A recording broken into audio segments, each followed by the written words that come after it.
So, as we all know, and by we all I mean my small audience of two. I'm a pretty big fan of Tyler the Creator.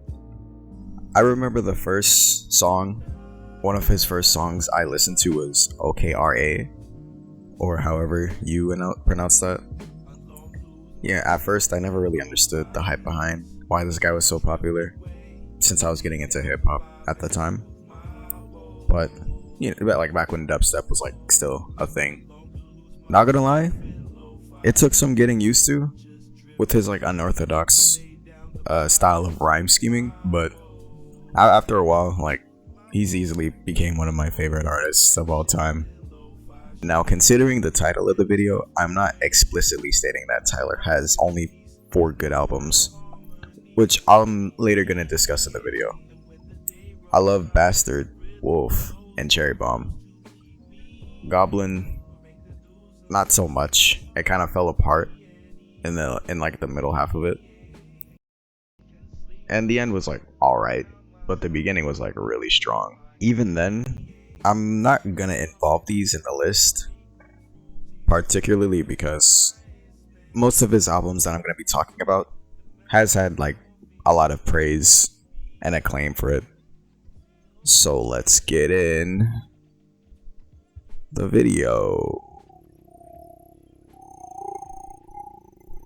Okay, so the first album I listened to, and his most recent album at the time, considering the release of Okra, was Flower Boy.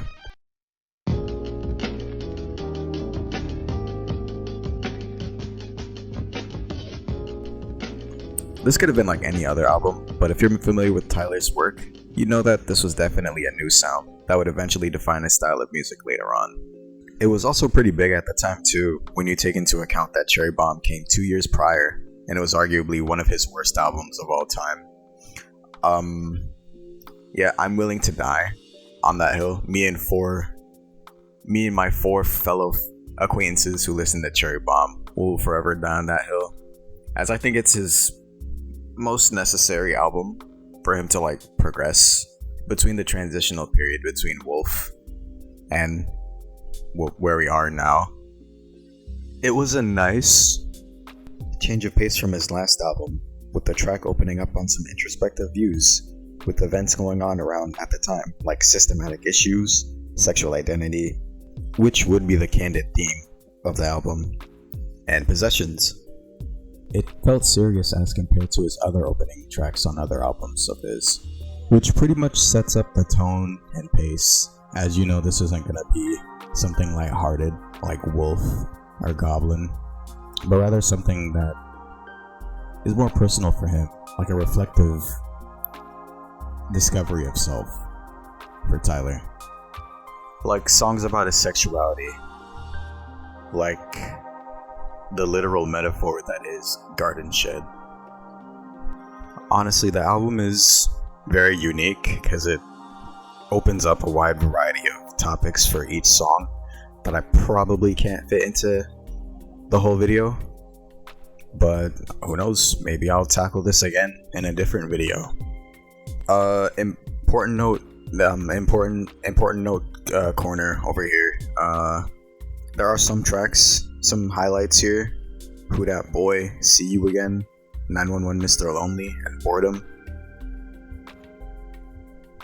Those are bangers. That is all. And then 2 years later, one of the best albums of the year and one of my all-time favorites of any album is Igor.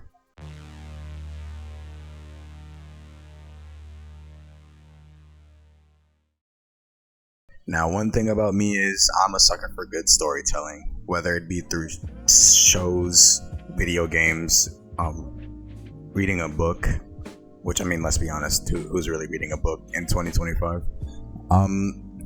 Igor would be no exception to that. It's truly a cohesive masterpiece that really feels like its own unique experience that wouldn't fit onto any other album. It's like trying to capture lightning in a bottle. Again, like, you can't really recapture that experience with like anything else other than right there, which is pretty much how I describe Igor. With one of his most iconic personas at the time, Igor tells a tale of how he fell in love with the first 3 songs: Igor's Theme, Earthquake, and I Think. With rising tensions of jealousy about a potential lover, how unstable and toxic it gets, and with an eventual falling out.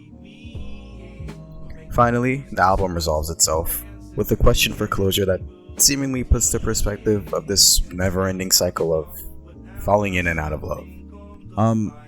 Not only for thematics, but Tyler once again pushes the envelope of his new sound that makes the style of the album unique apart from anything else. An easy 10 out of 10. No contest.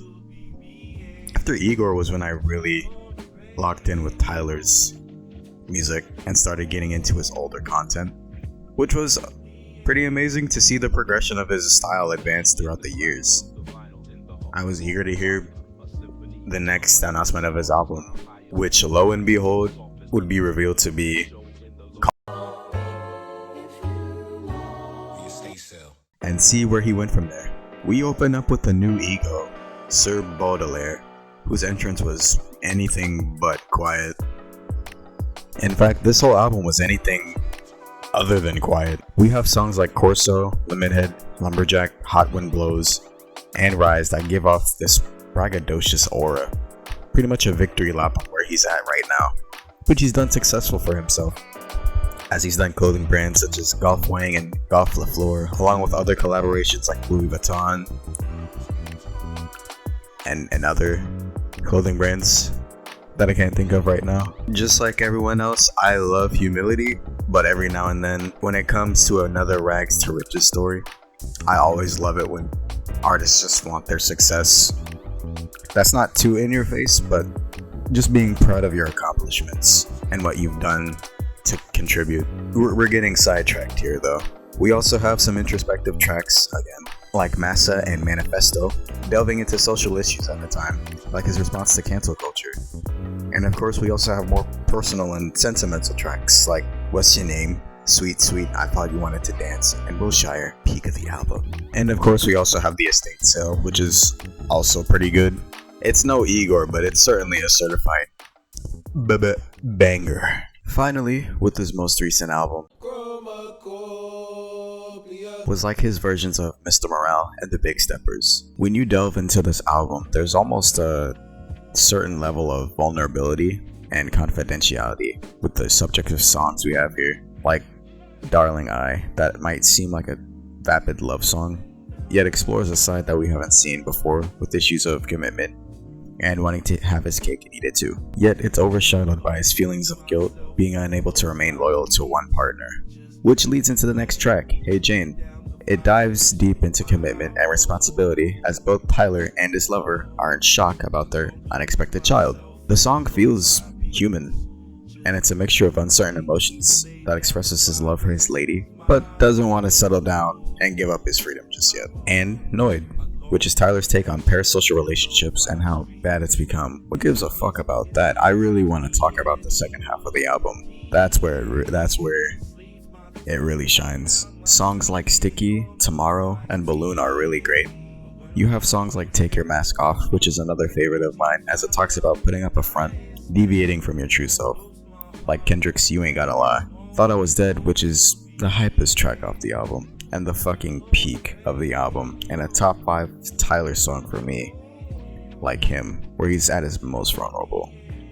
Go give it a listen, it's really good. What makes Tyler sound so unique for each album is how theatrical it all feels. Like you're not listening to the same thing with each release. Like it's something different and something of its own time. And quite frankly, doing this review, I guess, has me really anticipating his next project and see what he comes out with. What new sound, what new story, and where his mental state is at. Like I'm here for it. And I don't really know how to tie this in, so I'm just gonna rank the albums based on my personal preference. But number 1, Igor. Number 2, Chromacopia number 3, Flower Boy, and number 4, Call Me If You Get Lost. Although those are very interchangeable. But yeah. Yeah, I still don't know how to do an intro, so I'm just gonna keep saying no until you click off the video or until the video ends. No, no, no, no, no, no, no, no, no, no, no, no, no, no, no, no, no, no, no, no.